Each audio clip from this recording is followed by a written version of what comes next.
الغريب ده؟ وليه في مروحة كبيرة أوي؟ ده يا حبيبي اسمها طاحونة هوا، وكانوا زمان بيستخدموها بدل المكن اللي شغال بالكهرباء دلوقتي.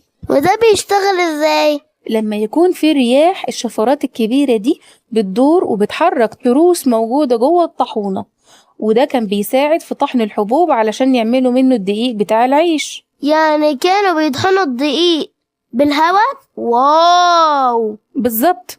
وكمان كانوا بيستخدموها علشان يرفعوا المية من الأنهار عشان يرووا بيها الأراضي بتاعتهم، أو حتى كمان ينشروا بيها الخشب. طيب ليه في بلاد عندهم طواحين كتيرة؟ أيوة بالظبط، زي هولندا مثلا، كانوا بيستخدموا الطواحين دي بقى في إيه؟